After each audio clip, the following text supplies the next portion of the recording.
आप लोगों के सरकार ने हमेशा देश को दिशा दिखाने का काम किया है और हम लोगों की शुरू से ही मांग रही है, माननीय मुख्यमंत्री जी की, हम सब लोगों की रही थी कि देश भर में जातीय जनगणना होनी चाहिए। हम सब लोग, सभी दल के लोग जो है प्रधानमंत्री जी से मिले, लेकिन वहां से कुछ हुआ नहीं। तो तय यही किया गया था कि हम लोग अपने बलबूते राज्य सरकार जो है कराएंगे।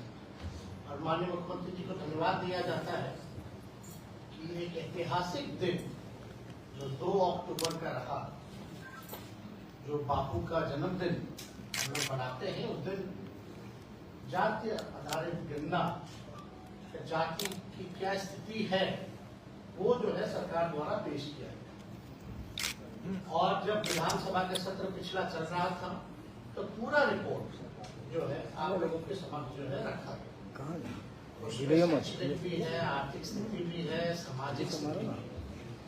और बिहार एक पहला राज्य बनकर के आया जिसका खुद का साइंटिफिक डेटा जो है किसी राज्य के पास नहीं है, बल्कि बिहार एक ऐसा राज्य है जिसके पास खुद की आबादी की पूरी जानकारी है।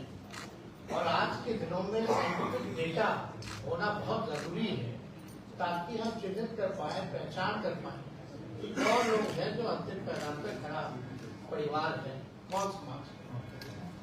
तो ये डेटा आप लोगों के सामने आ ही गया है, जिसमें कि लगभग जो है आप देखिएगा कि इसमें स्थिति जो है सारी स्पष्ट कर दी गई है। तो हम आंकड़ों में ज्यादा जाना नहीं चाहिए, लेकिन जब पेश किया गया तो हम लोगों का सरकार की यही सोच है कि व्हाट विल बी नेक्स्ट, अगला हम क्या करें।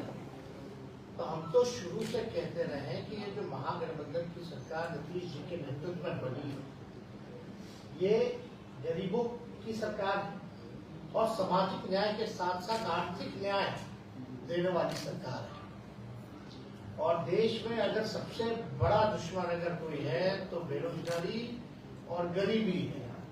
और हर एक सरकार की कोशिश होनी चाहिए कि बेरोजगारी और गरीबी से लोग लड़े। अब जब आंकड़े जब सामने आते हैं और हम लोगों का मानना है और आंकड़ों में भी ये स्पष्ट हो गया है कि हर जाति में जो है गरीबी, चाहे ओबीसी हो, ईबीसी हो, एससी हो, जाति के लोग हैं, उसमें भी जो है गरीबी पाई गई। अब हम लोगों ने तय यही किया और इसमें सर्वसम्मति से सब लोग ने भी, माननीय मुख्यमंत्री जी ने जब प्रस्ताव रखा हाउस में तो सब लोग तैयार हो गए कि बढ़ाना, तो आरक्षण जो है उसको जो है बढ़ाया जाएगा जिस हिसाब का हमको रिपोर्ट आया। उसमें एससी एसटी का भी बढ़ाया गया, उसमें पिछड़ों का भी बढ़ाया गया, ईबीसी का भी बढ़ाया गया। और क्योंकि ईडब्ल्यूएस पहले से ही सामान्य वर्ग के लिए 10% जो तय था वो तो हो ही गया, तो 50% से लगभग 65% जो है कर दिया गया, प्लस जो 10% जो 75% हम लोग जो है लगभग पहुंच। अब हम लोगों को क्या करना है, कल्याणकारी योजनाएं हम लोग लाए। अब हम लोगों को पता है कि कौन भूमिहीन है, जमीन नहीं जिसके पास, तो उनके सहायता के लिए माननीय मुख्यमंत्री जी ने ये भी पेशकश की कि उनको भूमि खरीदने के लिए हम लोग जो है 1 लाख रुपए की सहायता जो है करेंगे। 60,000 से 1 लाख तक पहुंचा देंगे।